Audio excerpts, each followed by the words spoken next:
Hello, welcome to Brake Check. This is episode 16, and we have another special one with you. We did a little crosstalk with GarageTalk. This is our second time to do this, and hopefully you enjoyed the first one. We have a lot to catch up on with these two guys out from Tyler, Texas, and lots of fun opinions about different cars we've been driving lately. And we get into a topic that not many people cover, and that is tires. Not a lot of people get into tires, and I think you'll enjoy this. So stay tuned for that and more. And we'll catch you on the other side. Both Matt and I were in the process of listening to y'all's latest episode, and we're talking about technology right now and how it doesn't seem to work. And one of y'all's last press rigs was very much on my good friend Matt's checklist. I built one today. Very little technology involved. And I knew when y'all were going on about how little it had in it, I was like, Matt's going to be all over this one. Yep. So why don't you catch our listeners up on just a little bit of what y'all talked about in your latest episode? All right, Craig, take it. This was, I want you to elaborate on how it was a king in your little work town. That's pretty important here. Yeah, for those that haven't listened to that episode, thank y'all for listening because y'all have one of maybe 10, something like that, 5. Hey, we'll take it. That's 20% of the audience right there. But yeah, for those that missed it, which is probably everybody, it's a very, basically that truck should be wearing a cape. And so what the truck that we're talking about. A camo cape. Yes. Well, of course. Cape. Yes. So some people see it, some people don't. The key is, here's the truck we're talking about. It's a 2021. And Brian, help me out here again. I'll probably need to help you. Okay, I'll give you the title. You take it from there. 2021 Chevy Silverado, custom, not the LT, custom. Right. Z71 Trail Boss. What is it? Realtree Special Edition. Holy cow, that's a mouthful. Yeah. So again, you see why I can't keep up with it. But it's basically and we can get into the details here in a minute, but it's a stripped work truck. Right. It's a custom. It's not the upgraded trim. Right. It doesn't have a lot of features. Doesn't have a lot of options. Again, Brian can go through all the things it doesn't have because I can't keep up with it. But it had camo on the camo stickers on the That's all it takes, man. That's all it takes. And Realtree timber camo for those that care about camo. Yep. And I thought it was mossy oak the whole time. It was get it right, unbelievable how it was such a hit in the small little town I work in, which is I got more people asking me about that vehicle, basically a stripped lifted truck that stickers for about $48,000 than the new Chevrolet Corvette in Sebring Orange, which is incredible to me. So, right. Anyway. Right. Yeah. That's spectacular. Yeah. Well, part of it is speaking to exactly where we are all from. And so Matt and I are in rural East Texas, and you are in rural North Texas, and that just kind of plays into it. I don't think perhaps New York City, Detroit, LA would get quite the same reaction. It would probably be the inverse. Let me bring it home for you. Fort Worth didn't react to it. Really? I took it into work one day and by the way, I get asked all the time by coworkers, "Oh, what are you driving this week? What are you driving this week?" Whenever we have something, they seem to know. And no one bat an eye at it. No one noticed that I parked in the same spot. Everyone knows I'm driving. Like, yeah, whatever, it's a truck. They didn't even. In fact, I think some people saw the camo and were like, "Ooh, I don't know about that. I don't know what to do with that." Oh, what's Brian been doing to his truck? Oh, yeah, exactly. So I thought it was entertaining. I actually love the thing. Yeah. We said it a million times. When the review comes out, you'll see that too.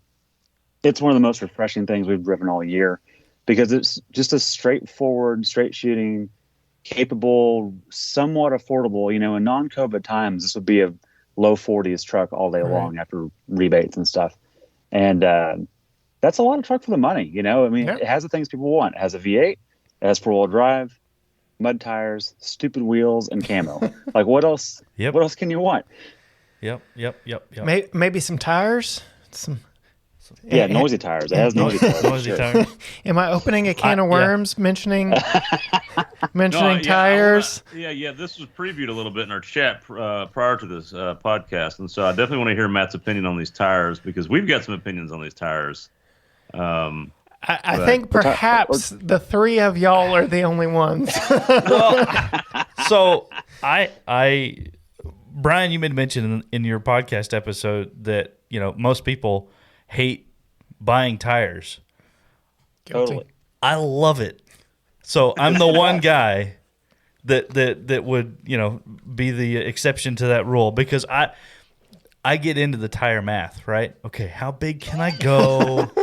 So, 255/60 is going to be about this high. It's this wide, I love getting into the nitty-gritty of the tire details and the numbers, and I kind of pride myself on it a little bit, because a lot of people don't know what the aspect ratio and the tire width and all those types of things are, and so I like that part of it. I don't think that an off-road truck or a truck set up to go off-road should have 20s.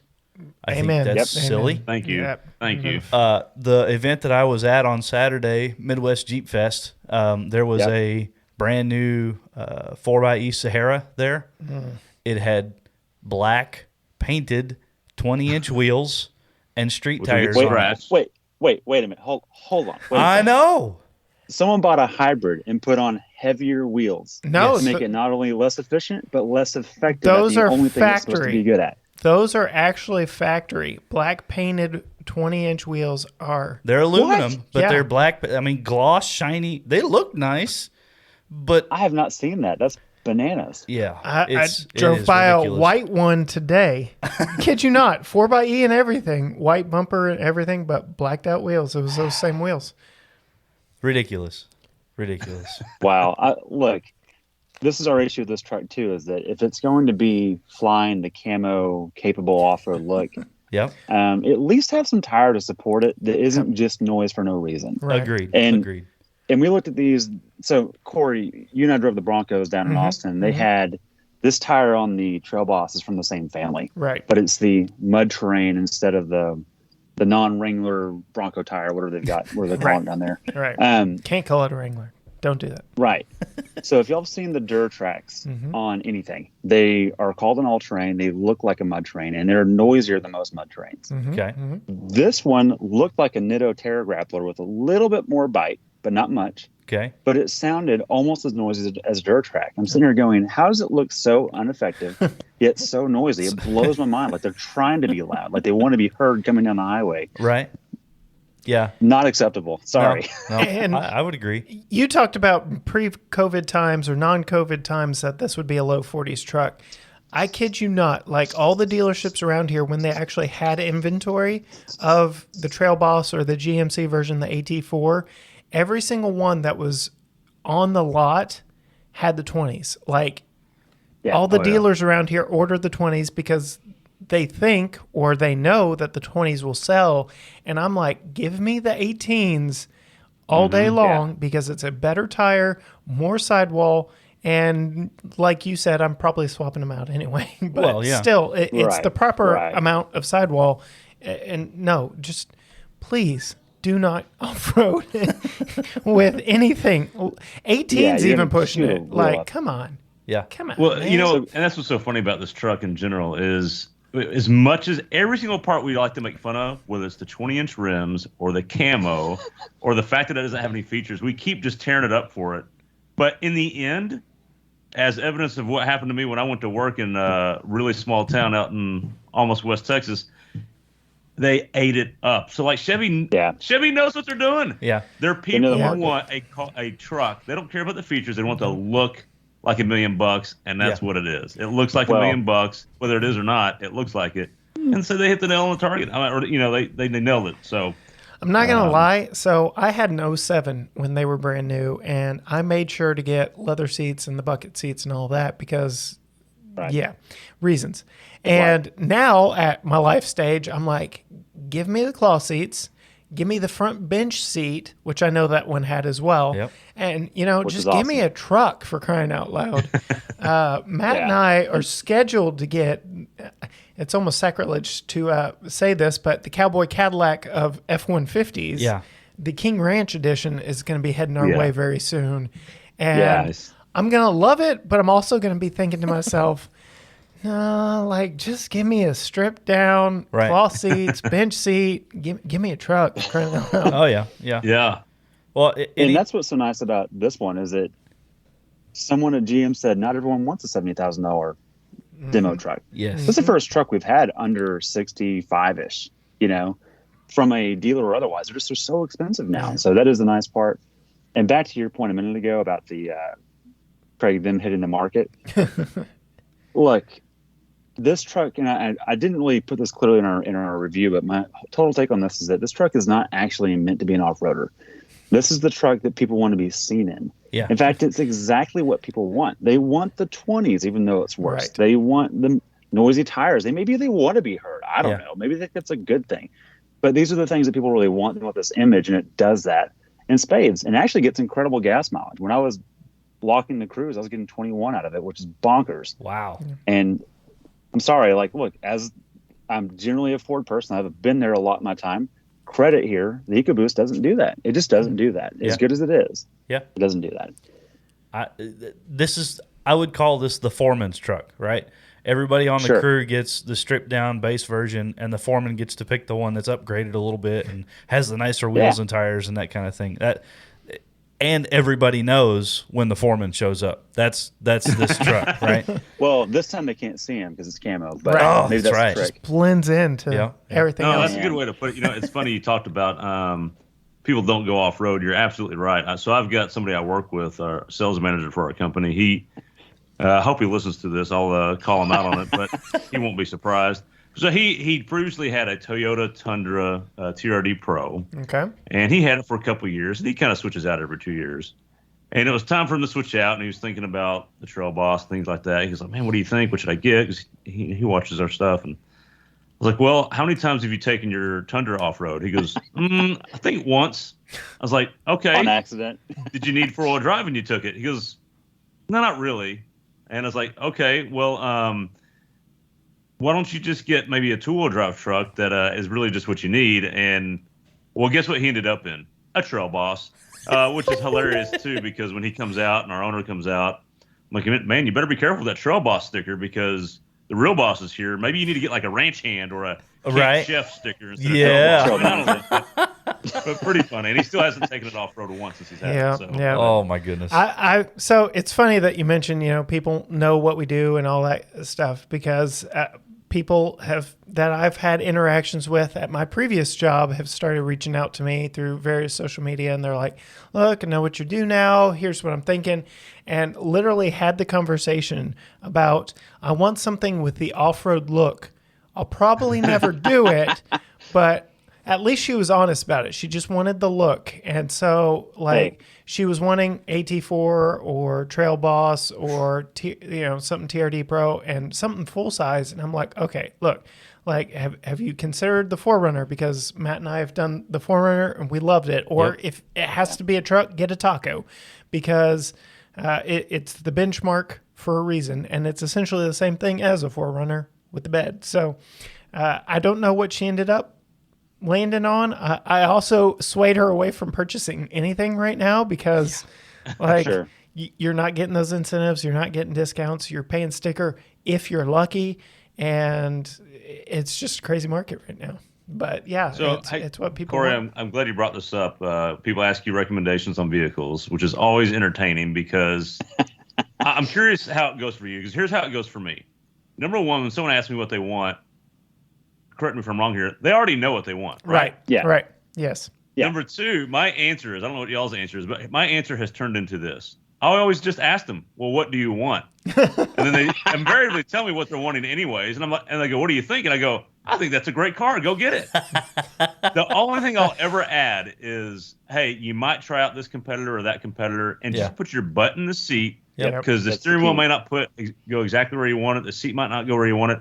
Other than that, they're all good cars. Just get one. Yep. Get the one you like. I think I am navigating toward. I'm inching ever closer towards that because I am realizing people have asked me for years. We've been into cars for 20 plus years, each of us, and so I've gotten this question a lot, as I'm sure y'all have, and yes, I am absolutely gravitating towards that basic answer because I am seeing more and more. They're already set in their ways. They already have a darn good idea of what it is they're going to spend their money on. They just need affirmation that they're making the right choice from somebody People in really, the know. you just nailed it. People just want you to confirm they already are thinking half the time. Which I'm okay And- with.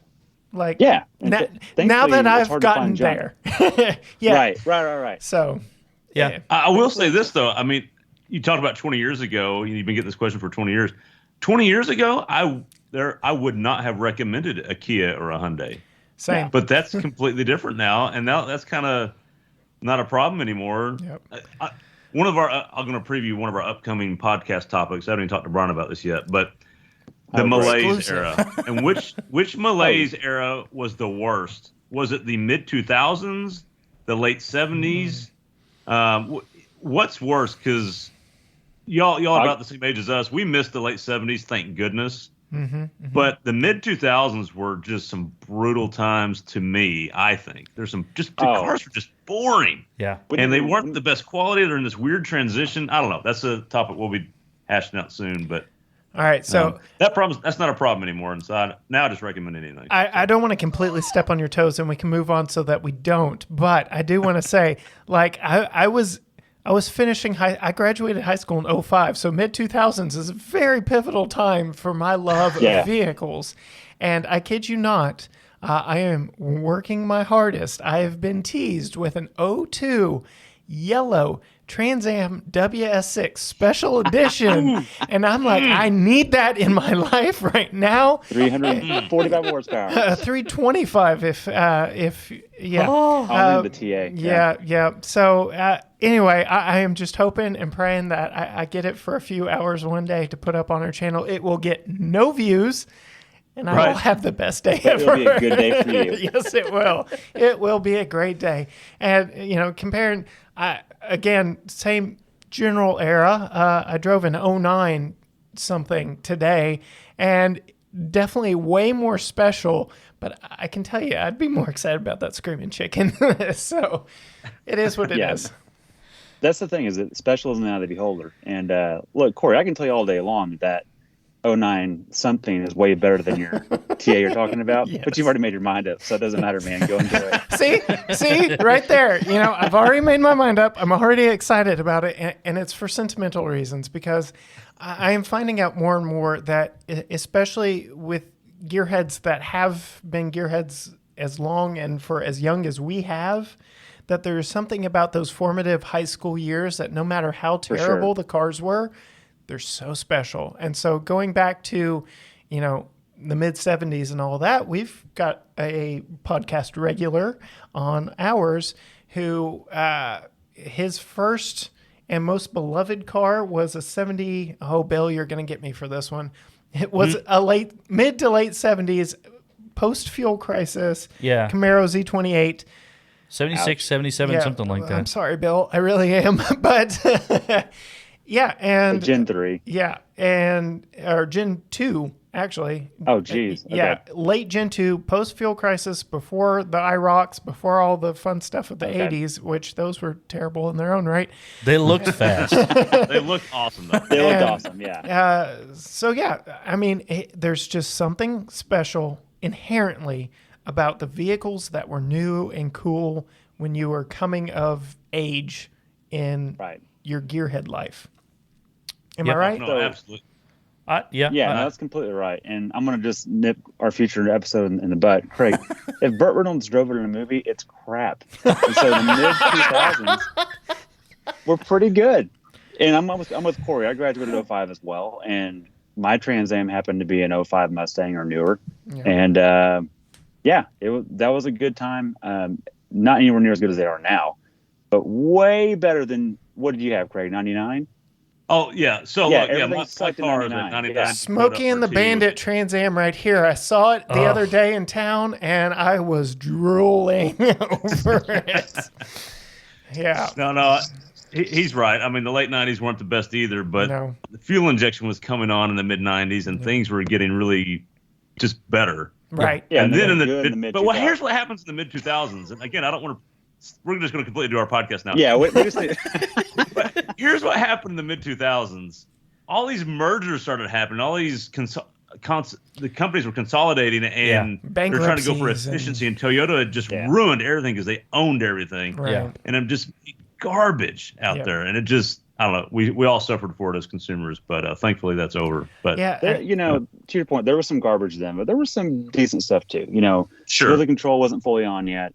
It was at least defeatable if you had it, and so you could have more fun than you can with some cars today, even. So there's some pockets there, but I get your point. Sure. There's a lot of junk too. All right, so that allows us to pivot just a little, so we don't completely blow out your future podcast episode. Thank you, Cory. Thank you. Yes, I'm thinking of y'all. Yeah, it's all for y'all. So, talking about which was worse, how about what we're at today? What is better now? Was it the 60s? Like, are we in the new golden era? Are we seeing the sun set on it because everything's going EV? Mercedes went crazy this past week. The Munich show's going on. And the EQS, the Maybach,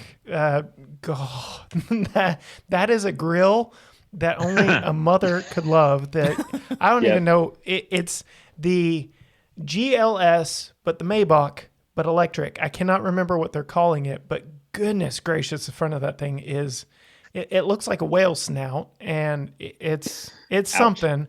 And then the G-Wagon. You and I loved the G63. Oh, yeah. With the V8 bi-turbo. Yes. And all the noises and sounds and feelings that it gave Side you. pipes. Yeah. And now they've got the EQG, which sounds terrible, and it pulls up weird things when you Google it. Don't recommend it. And they even removed, you loved the spare tire on the back of that G-Wagon. Yeah. Have you seen the back of the EQG? I have not spent the time to look at what's in there. I'm figuring it's some sort of battery pack, but why? Why mess with the iconic design? Why make it look They're being too cute. Yeah. Thank you, Greg. I agree. So it's never going to get a flat? Like, it's impervious to needing a spare tire back there? Like, anyway. Look, I saw your meme you made today, which I thought was hysterical. It was absolutely brilliant. My first thought was, I'm guessing run flats, 1, and 2. That better be a range extender. If that stupid thing is going to be on the back there, it better not be just a fanny pack. There better be some juice in there. Sure. Or at least a gas generator to charge it back up like everyone else seems to be doing. Yeah.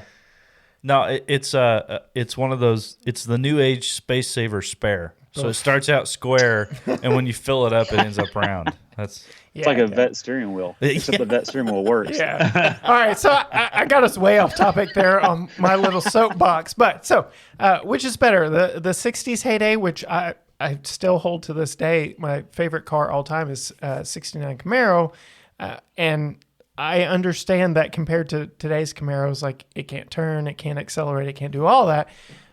But what's better, the 60s heyday, or are we in it now, or are we seeing a sunset? What are y'all's thoughts on that? Craig, you can go first on this one. I've got plenty of opinions. You go first. Yeah. Oh boy. We grew up hearing our dad talk about the late 60s and the pre-fuel crisis cars, right? The pre-smog control cars.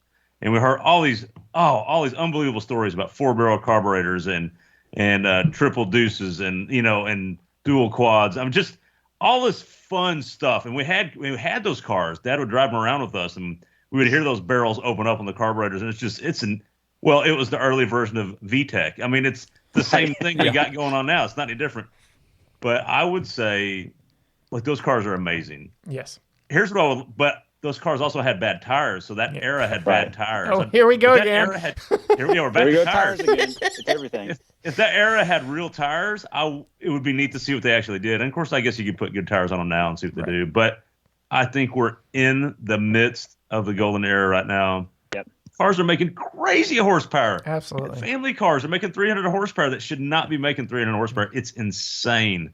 Cars never did that. Brian and I used to really talk about, in the early 90s, we would the Dodge Spirit RT Turbo, the Ford Taurus show, and how amazing those cars were. Because their 0 to 60 times were like high 7s. Yeah. Like, really? Yeah. Like, that's a Honda Accord. The base Honda Accord will do that now. I mean, it's ridiculous. So I don't know. I think we're in the golden era. Yeah, I'm going to agree with that because, look, thank God for the 60s because Dad grew up in that, and hearing Dad talk about that is what got me into cars in particular. And I look back in those cars now and I go, man, those sucked. Like, if you drive anything carbureted today, you go, these were terrible. You know, like they were Yes. great for 1/4 mile run until they heat soaked and they vapor locked and wouldn't start and all those other things. And look, results may vary from car to car, day to day, region to region, because the carburetor has to be changed every 3 or 4 times, or at least the jets need to be adjusted. And look, I've had carbureted cars, I've had several. There's a reason why I don't plan on going back to that. They're terrible. So that being said, tires also sucked back then too. You had things like Hemis that were clearly underrated. Ford had the 429 that did this. GM had their SSs as well that played that game too. That was Z28 with that 302. Yeah, and it's just, you can play this game all day long, but the tires still, like a V6 Mustang hangs with most of those today. Right. In the real world. It just does. And so, look, we're in it right now. You can't buy something slow based on the standards our parents grew up with or what we grew up with as little kids. And so even Nelly Cruz will hang with most of that crap. So that's something to think about, right? He's driven it, and you got to get in that power band, Matt. You got to get in the power band. I'm still looking for the power band. Yeah. So getting back into Nelly Cruz after my 09 something earlier today. Again, I keep going back. You sent it to me, and it rings true in my head every time I get back in my car. The Baymax. I am not fast. Bless her heart. She tries. She makes a lot of noise sometimes. Again, if you're in high RPMs, but if you're in low RPMs, she does nothing. Absolutely. Hey, man, sensation counts for something, right? Yes, sure. You are absolutely right. Sensation counts for something. Yeah. And there is none. Well, with those fuel saver tires on it, she'll squeal them around the corners, and you'll feel like you're doing something. Roll the window That's down, the you may 60s actually model. hear the turbo. So back to tires. If you bought good tires, you'd be really disappointed, right? Because it Right. would be so much grip. Right. You would just make the turn, and then we're going to wheel spin and go, oh, there is no power. Yeah. That's the It's challenge, just right? Just a boring little car. Why as I knew. do you when- think the BRZ came with eco tires? That was on purpose, yeah. man. Oh, And yeah. it worked. So, And everybody talked about that when it came out, too. Like, they loved the fact that it came with these little bitty skinny tires in the back. yeah. Right. Look, I ran that previous Mustang I had for a while. Craig knows drifting, and Craig had it drove for about a month or so. Not the best car, but I purposely ate through tires, and I didn't always get the stickiest thing because I wanted to play on the street. And you get enough grip, it's just dangerous because when it lets go, it's too late. You're going too fast, basically. So there's something to be said about a junk tire sometimes just for a grin. That's okay. Yeah.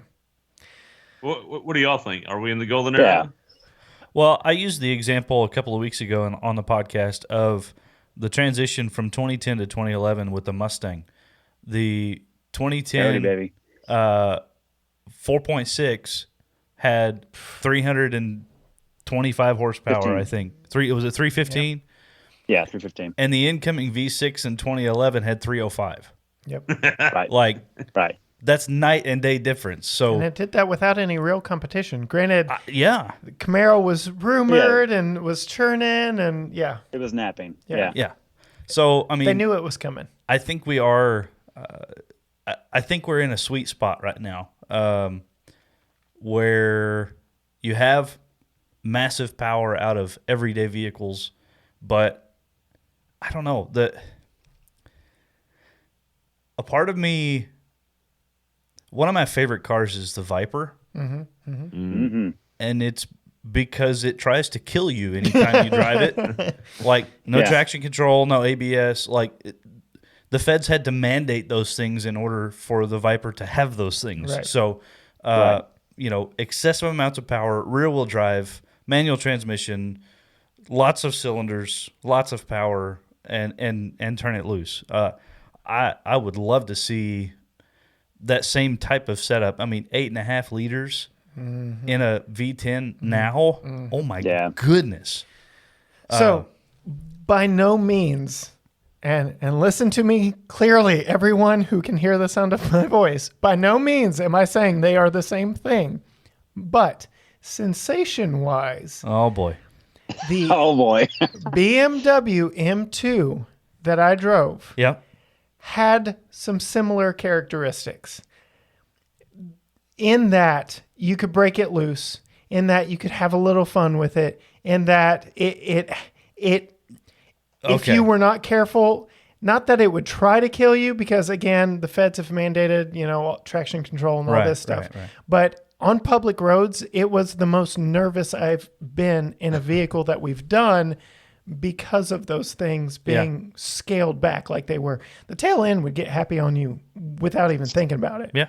And I'm thinking Hellcats are kind of in that area. Oh, yeah. You had tons of fun with man. the Charger Hellcat. Yeah. And we were kind of in a controlled environment there. Imagine if we got one that you just hoon around in for a little bit. So it would be fantastic. yeah. Yeah.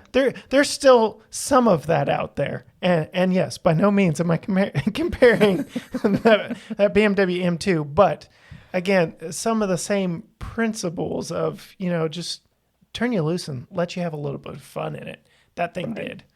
I will say though, to the golden era of the 60s and 70s, I worked with a guy who was street racing at that time, and his dad also owned a machine shop at that time, which is terribly convenient. But he would, during the week, pull the engine out of his car and rebuild it every week for nothing. And he would build it in such a way that you could put a ratchet on the end of the crankshaft and just spin it, and it would just, because he wanted it built loose so that it would RPM, so that because he knew he was going to be rebuilding it again on Monday. So it didn't matter what the clearances were as long as that thing would spin and go like mad. You can't do that anymore. No. Like the cheapest engine we have now is the 5.3 LS or LQ or whichever variant of it you want. And even those are beginning to get scarce and extremely expensive. So, a 250,000 mile motor is $1,500 now. So, yeah, and it used to be $300. and yeah, exactly. So there's something to be said for that era too when it comes to the mechanics of, and maybe that's why I like that era. Right. You can just wrench on them. Yeah, the mechanical elements of everything. When we had the Diablo here, looking at all the throttle body linkage and the everything mechanical about that 1993 Diablo was 91. You keep getting I it keep off. saying 93. The 1991 Diablo was just everything was manual and raw and Very much so. mechanical, and I loved it. It was right. It was perfect. I want to jump in on your note there, Matt. You're talking about how things that was golden because anyone can get a screwdriver and work on it, right? And it was simple back then. I came up in a different time. Our dads worked in that time frame, and they wrenched back then, and not every week like your buddy, but as they needed to. Yeah. But I came up in an era when things were, like Craig said, fuel injection was coming along in the 90s. You're right. In the mid-2000s, it was perfected. Yeah. Where multi-port was everywhere. Right. Now, GM had a few left over, I'm sure. But by and large, most people had multi-port, and it was pretty figured out at that point. Right. And I self-taught on a lot of things then and learned immediately that, there's a computer involved. But at least in the mid-2000s, there weren't a ton of actuators, right? It was like an electric throttle body. And everything else is kind of the same. There were still valves, there were still cams, there were still lifters and everything else. Sure. Still throttle by wire and Yeah. Right. But the difference is you didn't rebuild it every week. You rebuilt it every 10 years. Right. And you just threw nitrous on it or boost, and it took it to 500 wheel without a problem. Yeah. And so that's the difference is, like our dad used to say, they don't build them like they used to, thank God. I'm kind of going along those lines of that. You still made, look, I'm guaranteeing you that your friend you're talking about that rebuilt every weekend was not hitting those numbers. Oh, sure. He just wasn't. Yeah. And so it is impressive to me that I think the mid 2000s to about now is kind of maybe pre-direct injection, because direct injection kind of made it a lot harder for the aftermarket. It made it less cost effective. You had to spend a lot more to start messing with direct injection. Yeah. At least in the big power game. But you talk about Coyotes. Look, Justin Pollock in Formula Drift runs an Illuminator motor out of the Ford catalog with a Roush blower on it all season long. Plus demo days. Right. And he doesn't tear it down between rounds. He tears it down between seasons. Yeah. It's insane. Yeah. That's impressive. That's Oh, a yeah. big difference, I think. That kind of lends me to think, okay, so the way we're downplaying even our childhood cars and the 60s golden era, as this new EV era is dawning, Ooh. whatever that looks like, are we going to be the old stodgy ones that are like, this was Yes. the heyday? I don't know about you young idiots with your computers programming and hacking your EVs and, like, can you imagine just sitting down with a computer and opening a vehicle wide up and there you go, you're good to go, and then you hit a button and it's back in normal mode? And I mean, I don't know. You know what's crazy about that is that, to Matt's point, even in the mid 2000s, you still needed someone to hack the ECU. Right. Yeah. Right. So once you got past carburetors, there was a limitation to the screwdriver. Right. Yep. But it wasn't that complicated. Right. We're kind of getting to a territory where we're becoming the old men. Yep. And it won't be VTech, it'll be EV tech Yeah. at some point. And I don't know what to do with that. Like, and we've hashed this out in a previous episode, I know, but I'm not quite excited yet for EV. I'm not saying it won't be the next best thing. I'm just not.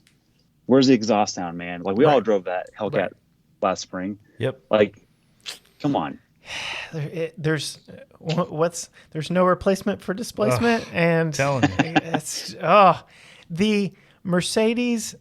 It was the same engine in the G-Wagon and the GT. So that's one thing. Mercedes, their naming structure. So we've driven the AMG G63, which is a wagon, G-Wagon, and then the AMG GT63, which is a completely different car with one letter different.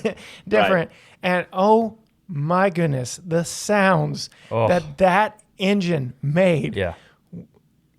I'm getting goosebumps just thinking about it. It was naughty. I loved that car. If you were just to give me the keys to anything that we've driven and say drive across the country, that one's pretty high up on my list.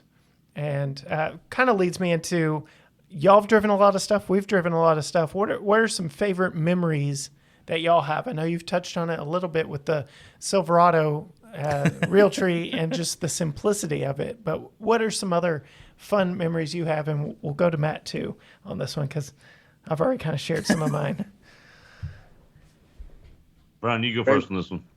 Oh, man. We've driven, since we last talked, we've driven a lot of stuff. I think obviously I'm speed is more my thing than off-road or CUV or whatever. There's 3 cars that stand out to me, and they are, by the way, they're cars. And it's the I bet I can Supra. guess. See, I bet it was the Supra, the Mach 1, and Mach 1.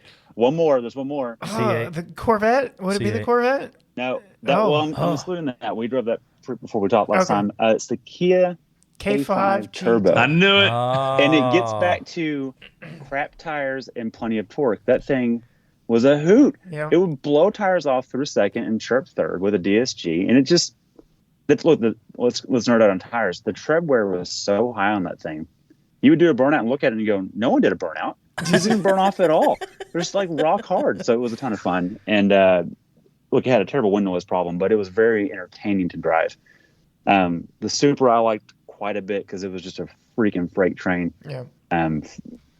It wasn't faster than the C8, but over triple digits, it certainly felt faster. Mm-hmm. And it was one of those cars that it didn't stop pulling until you looked down and went, oh crap, we're on the limiter. Yeah. Again, like for the 3rd time that day. It just did that time and time again. Yeah. And, we said this in our last episode, Craig, out of all those, including the C8, I would get the Mach 1 in a manual because it just kind of balances life the best. And that Tremec, we've driven in the Shelby before. It's a great transmission. And that's got to be, the 480 horse Coyote is a really good package from the factory, very agreeable, and makes such a good noise. Hard not to like that engine. Even as a diehard Camaro guy, Ford, especially Mustang V8s, have always just had the sound. And Yeah. I can pick them up from miles away. Like if I hear them, I'm like, oh, Right. that's a Mustang. So, Craig? And look, Oh, sorry. Go ahead. No, I was just going to say that, to nerd out on Mustangs real quick, Craig and I have argued this for over a decade. The LS is objectively a better motor when it comes to, a single cam and some headers, and you're going to beat everyone at that time. Yep. Back to your Trans Am, early to mid 2000s. That's all it took. Mm-hmm. And I was running Mustangs back then, and we did whatever you wanted. It just didn't matter. You had to have boost, but at the end of the day, it still sounded better. The Mustang always sounded the best, which doesn't win races, but you had fun. Yeah, sure got you some cred. Yeah, it was false, but it was cred. Yeah. I'm going to say the Mazda 3. No, I'm joking. Oh my God. And on this week's episode, no. Just don't say Mach-E, Craig. Don't say Mach-E. No, I'll say this. The Power Boost F-150 was really neat just because of the trick that it does with the whole Power Boost thing. Yeah. With the onboard generator, that is just too cool. And I don't know why, and hopefully it's just a matter of time. More trucks just jump all over that. I can't wait till I see a Super Duty with it or a Silverado or a Ram. It's just too smart not to have it. It is only a matter of time. Yes. Yes. So I'm excited about that coming. It's just a lot of applications that can be used there for. But I would narrow it down to 2 cars. The Mach 1 is incredible because it just does, as Brian says, so many different things. Right. I called it the time machine because it was one of those cars. I got so engaged in the driving, which is hard to do in new modern cars these days. The next thing you know, I look down at the clock and I'm like, wait a minute, I'm like 10 minutes ahead of schedule. What happened? And so I'm like, wow, I must have been really carrying some speed, but I was just so into it. I had no clue. But I want to add to the list the Sonata Inline, the K5, the sister to the K5. Okay, copycat. The Sonata Inline, because it did everything and so many things so well. If you wanted to get to work quick, you could put the hammer down and it would do the time machine trick. It handled well because it had better tires than the K5. Yeah. It was comfortable. It was roomy. It didn't beat me up. It you got could go almost 30 incognito miles in a it gallon too. when I wanted it to. This is the golden era. How can a car do all that? Right. It's incredible. And so that was just an impressive car because it checked so many boxes so well. So, and it's still a proper sedan, right? And it's kind of like the Korean SHO, if that was still in production, but lighter and handled better. But I'm going to go back a step. It felt slower than the K5 just because it gripped so well. Yeah. Now it wasn't slower, but it sure without the tire spin, you're like, oh, that's a sensation. It wasn't as fun to drive, even though I think it felt more refined. Yeah. Mm-hmm. Yeah.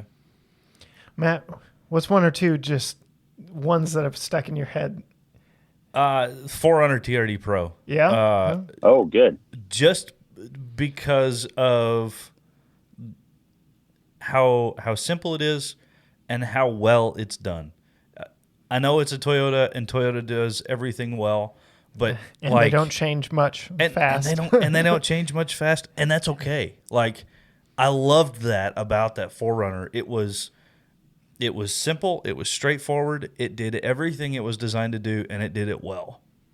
It could have used another 2 or 3 gears, though. That 5-speed was sorely lacking. I didn't even mind. Like, I'm one that will put the pedal on the floor in most everything that I drive, and I did a time or 2 in that thing. I even got the rear tires to turn over, a little power braking action. Not surprised. You got to test it. But the longer that I drove that thing, the less rowdy I drove it, because it just felt good to just get in and drive it. Like, I loved the way that it kind of lumbered over every little thing that it ran over, and it was easy to park. You could see out of it well. It was comfortable. I think it's my 3-year-old's one of his favorites as well. Not for any of those things. Are you comparing me to your son? No, I'm not. I'm just saying. There's no comparison. That he loved it, not for any of those things, but because it had the pull-out tray in the back, and he fit perfectly. Like, he could stand up in the back of it, and his head would just touch the ceiling, and he thought it was so cool to play back there. And we saw some fireworks. We had it over 4th of July.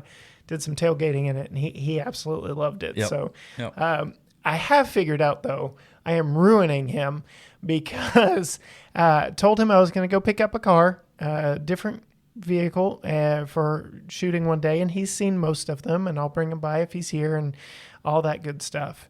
And told him I was going to go get one. He's like, oh, is it going to be the red one? Because this was after the Mercedes. I said, no, I already turned that one back in. This one will be a black one. And he goes, oh, the one with the doors that go up?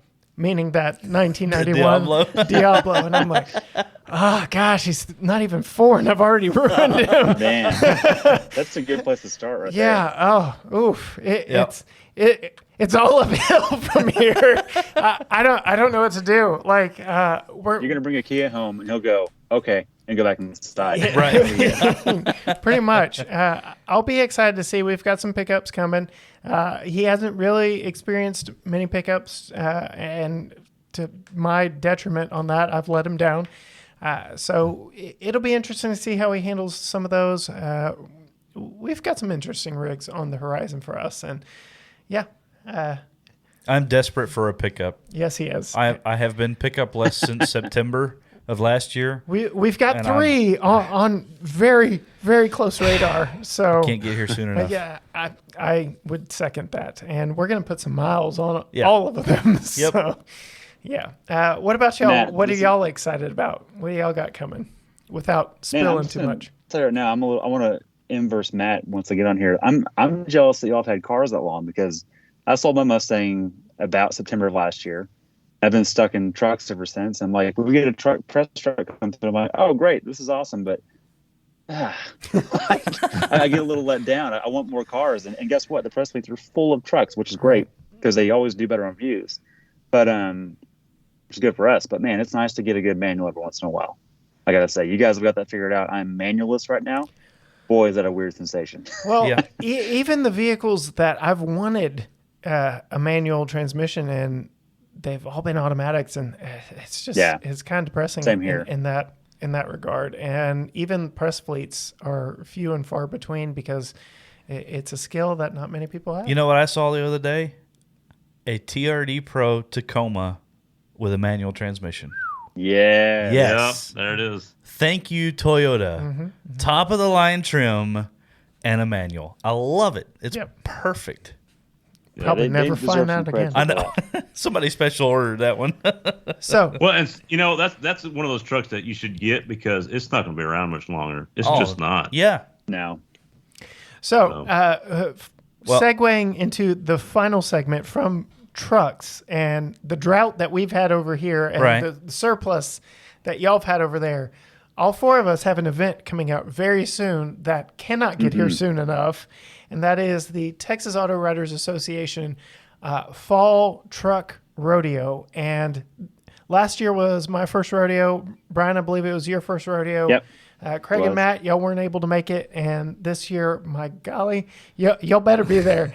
It's just, I cannot wait for it to be here. GM is actually going to be involved this year. They sat last year out, so I'm excited. They've got some stuff. Maybe that camo super truck will make an appearance. We know it's in the fleet in this area, but what are y'all excited about with this rodeo coming up?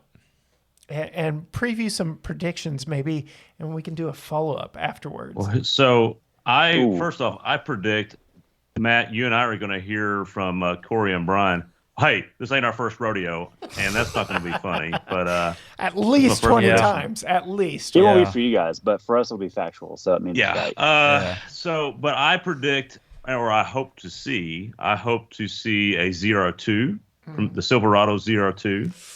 We won't. That would be exciting. We won't, but that would be so nice.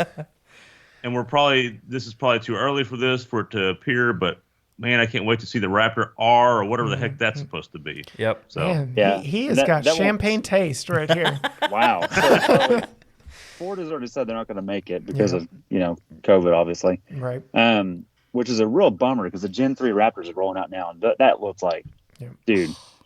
Stellantis will bring the T-Rex again. Yep. And the Wagoneer and the Grand Wagoneer and the Grand Cherokee L and every Wrangler Gladiator under the sun. Yep. Which I'm not complaining. No. All right, I'm going to make a prediction real quick. Stellantis will win everything, just about, because they showed up. And, man, actually, I think the fiercest competition, because I think Ram will probably win the truck stuff by and large. Right. the way that the rodeo is structured, it's not like one person wins everything. Right. But I think by and large, the Ram between the T-Rex and the EcoDiesel and those different things will do quite well. I'm worried about the Cadillac, Tahoe, Yukon versus Grand Wagoneer segment. Yeah. I wonder what's going to happen there. Everybody's going to be fighting over them too. Yeah. Exactly. Yeah, that's going to be interesting for sure. Luckily, this year is going to be a little bit stretched out format where we got more time in the cars. Yep. And it's kind of a 2.5 day schedule. Yep. But I don't know. We'll see. I think GM's going to show up, and that's going to mess up the Stellantis mojo a little bit compared to last year. Mm-hmm. But I think the Grand Wagoneer, or at least the Wagoneer, I want the Wagoneer on that trail. The Grand Wagoneer is too much wheel, again, not enough tire for that trail. But, man, I'm curious to see how it does. Matt, what about you? Rigs that I hope will be there. Camo Trail Boss? I mean, he's got the B&P pulled up on his phone right now. Yeah, I do. No, the new Tundra, whatever it is, which we probably won't see, but it's worth hoping. That would be awesome. We'll probably We'll see see it at in least another teaser photo. Yeah, we'll see it in LA. I'm sure. It'll be another feature that's been out for 10 years. Right. Okay. Yeah. Okay. And the other hope is also from Toyota Land Cruiser. Yep. Yep. With the new Tundra coming out, I have this sneaking suspicion they're going to bring back the Land Cruiser. And right. But probably not. with every other, I know it doesn't make sense yet, but I think. Well, you might see it as the Lexus version. Okay. Right. Yeah. Right. Oh, okay. yeah. My hope though is, and I've said this to Cory in the past, why haven't they made a long version of either the Land Cruiser or the Sequoia? Is it because they don't work in the Japanese market, or the Sequoia just doesn't sell? It just does not sell. Well, the Sequoia is already pretty freaking long, isn't it? Like compared to the Land Cruiser in terms of wheelbase. God, that Isn't thing it already the long one? That thing is massive. Have It y'all is. been in one? Like, Yeah. Oh, yeah. it's just They're spaceship. massive. well, they have huge width overall, but for a third row SUV, there's not much room behind that third. And I say I this didn't realize because that. we have been in the market for and actually just purchased a third row SUV, the long version. We got the Lincoln Navigator L, and Ooh, good move. you haven't heard all the details yet. Uh-oh. It's a 2011 with the 3-valve 5.4. he's What's a wrong with glutton, that, man? He is a glutton for punishment. He was tearing apart his F-150 5.4 Yeah. frequently, Yeah. and he just went back to He's it. used to it then. Yeah. Yeah, he's right at home. That's kind of my thing. But Hey, I've got Anyway. a cam tool for that if you need it, by the way. I've been there too. so I think a long Sequoia or Land Cruiser, make it the Land Cruiser because they're both truck based, but it just makes more sense. But with the Grand Wagoneer, with the Navigator L, the Expedition Max, all these big the GMCs and Yukon, all that stuff. Why Suburbans, not Yeah. have an import that is a mile long for all of us Americans that like rigs that are way too big? I mean, Toyota is Texas-based now, so anything can happen. Maybe. Hey, while you mentioned that, Craig and I discovered something on the All-American Camo Chevy. Yeah. It's made in Mexico, by the way. Yep. They have The Tundra's made in San Antonio. So Chevy's got 3 plants that makes the Silverado. I know because my 07 came from Canada, so they've got one in Canada, Hey, one in America, and one down in Mexico. And okay, hey, they're diversified. I get it. yes, so all right. So my I don't want to say predictions. I don't want to say hopes. My thoughts on this year's truck rodeo, having only gone to one, but also seeing what showed up at the auto roundup in the spring, is I really, knowing GM's going to be there, want to see that 3-liter Duramax in something there. Suburban. Because I bet you do. Because You last might not. year, They're not making any more the rest of this year. yeah. Oh wow. So that's why I wonder. We should look at the fleet and what our peers are doing in Texas. I wonder if there's one already in the fleet right now. Yep. Because I know at one point last year they had a AT4 with it. Yeah. So I saw I drove the EcoDiesel Gladiator and Wrangler at the event last year and loved them. Torque for days. Yeah. So I want to see that Duramax in something. Knowing that some luxury brands showed up that did not at all expect. I want to see a Land Rover again, maybe the 90, the Defender 90. Yeah. That would be nice. A That'd be little awesome. short 2-door. I forgot version. to tell you, at the Jeep event that I Yeah. went to, there was a Defender 90 there. See? A black one. Ooh. I took pictures. I'll have to show you pictures. I'd go crazy over a Defender 9. I went They're really crazy sweet. over that 110 that they had last year, and I loved it. Like, if we were to replace my wife's Cherokee, and I've sworn off vehicles that don't have dealers locally for Mini Cooper reasons, and that does not meet the criteria. But it would be so Smart. nice. So I hope to see a Defender 90 there, and just because I didn't get him in one at the Auto Roundup, and there was one last year, and it was purple. I want to see another Colin in there so bad. Oh, yeah. Something Oh, Rolls man. Royce, something crazy that doesn't belong out there. I want to get this guy in just something ridiculous, because I was impressed what the Colin did out there on the trails. It did everything everybody else would, except for the fact that they had not put off-road tires on it.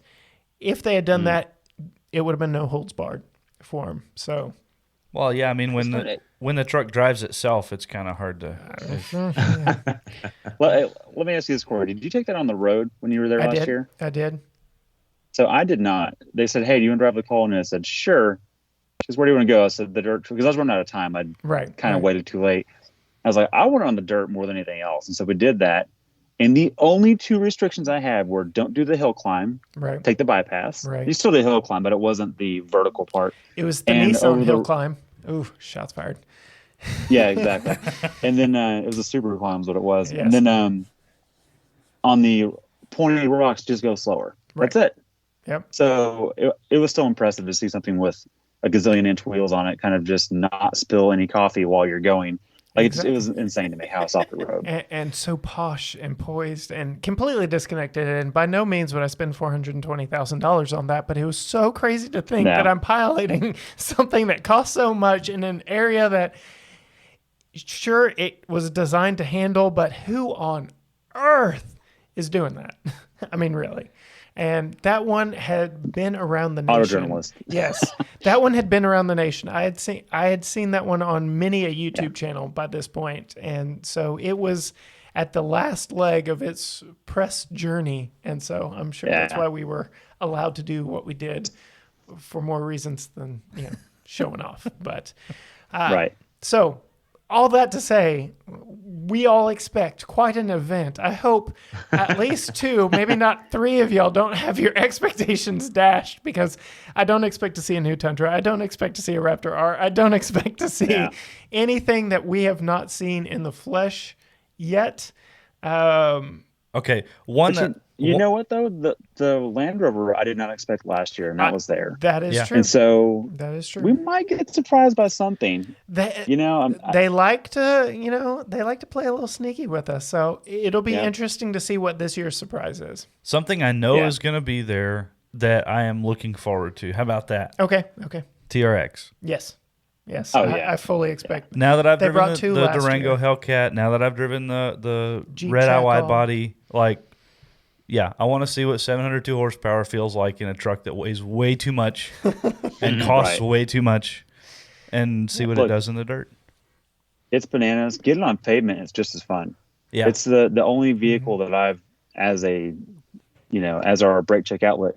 Only car we've tested that will do 4-wheel burnouts. Like it'll launch and smoke the front tires. It's just I had to play the footage back to see it. It's there. Yeah. It's insane. It's totally bonkers.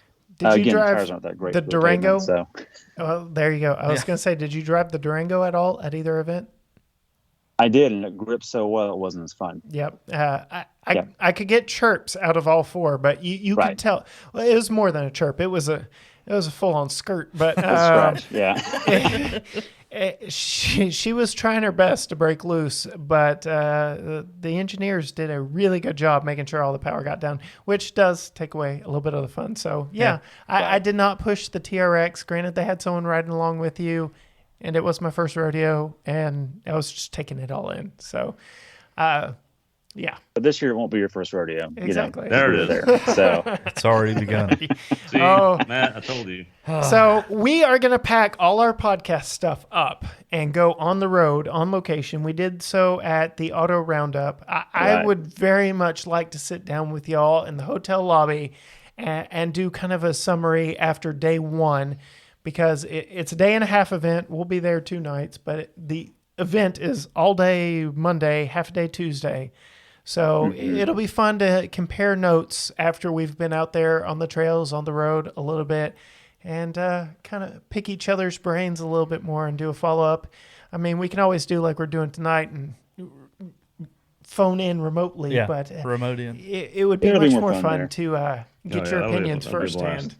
So while we're signing off, why don't you tell our listeners where they can find you, and we'll point everybody your way to check out some of y'all's stuff too. Craig should know this by now. I think you have it, Craig. No, see, so Brian changes it all the time, and Brian likes to. These aren't listeners, Corey. I don't know if you knew this, but on podcasts you have viewers. Oh, we've been Yeah. doing He it likes to wrong. go- Craig, you messed it up again. I'll handle it for you. Guys, thanks for watching. Check us out on BrakeCheckShow.com. And definitely, well, you're already here. Never mind. GT Garage Talk. You guys already know that. But Yeah. if this gets played back on our channel, Craig, for those that don't know, GT Garage Talk is our buddies here, Matt and Cory. Check them out. They've got great content coming in. Yeah, and to that end, we are doing something so unlikely, so crazy that Oh boy. I don't know if you caught what I was doing. I'm very sneaky in my marketing here. So we would like to formally invite both of y'all out to our second annual Yes. GT Garage Talks Unlikely Heroes Car Show, presented by Car Wash by Kane at Hilltop Church of the Nazarene. You want to talk about a mouthful? Good I've got grief. that one Jeez down Louise. pat. So Just come As to far our as I car know, you show. nailed it. yes. So I am beyond excited. We actually do have a title sponsor. It's Car Wash by Kane. It's a student-run car wash here in White House, Texas, that gives back to the community. I'm so excited for the partnership. I'm so excited for the cars that will come from it, because I fully expect a lot of high school students showing up in whatever they've got.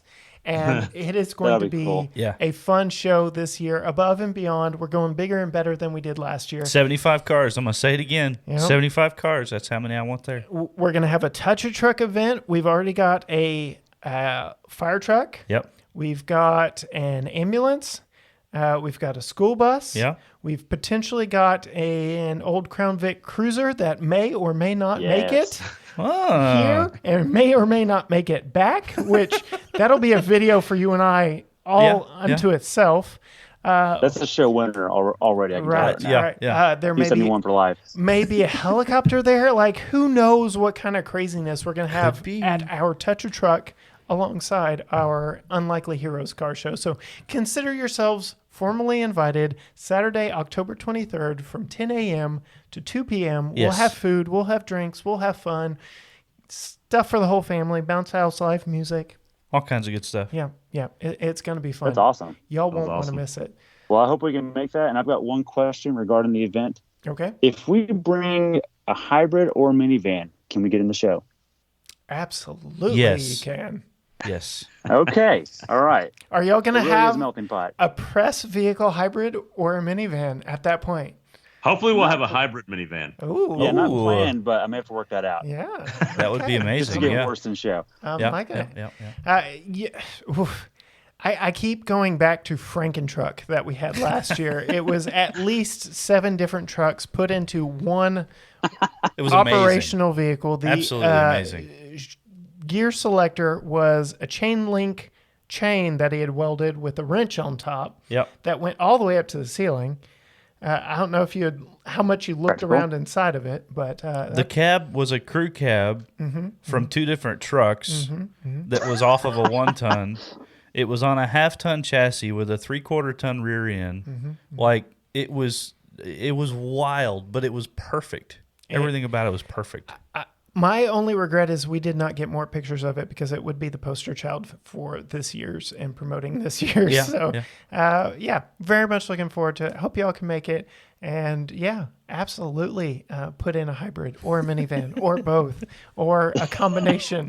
I mean, if we get one, I'll make Craig drive it there. we had everything from a Lamborghini Gallardo to Frankentruck Yeah. and everything in between. Everything in My between. dad's '03 Civic sedan with a 5-speed manual was there. So Oh, that Yep. counts. yeah. Yep. So we had a lot of good stuff. It was and good. It was fun. And like we said, bigger and better this year. It's going to be a blast. And I had to say a huge thanks to our title sponsor, Car Wash by Kane. I went out and took some pictures at their car wash today in that 09 something. I almost said what it was. That 09 something. So if you want to find out, go to our We can tell 'em, Instagram at GT Garage Talk. Yeah, I mean, they've listened this far. We're over an hour in. It was an 09 Audi R8 V8. It was spectacular. With an Was automatic. it Yeah. electronic? It was an automatic, 6-speed automatic. Oh, That was like I said, all the vehicles that I've been really, really amped up to get. That was like their fatal flaw was the transmission. So that M2 also automatic, and I was like, it was so much better if I could row my own. That Trans Am, that was my first question. Is that a Automatic. 480? Yeah, and they were bad. Just By the way, the Trail Boss shares a lot with that transmission still. So yes. So you said in your episode that you drove something with that transmission. My '07 Silverado with the 5.3 had that same 6-speed transmission. So yes, it is. that's funny. It has been around a while. It's nearly the same motor, Was it too. the 4L60E? Yeah. Yep. Yeah. Yeah. So, It's not much has changed. I had it in an old Chevy Express panel van. yeah. Same trans. Yeah, so buddy. it's great.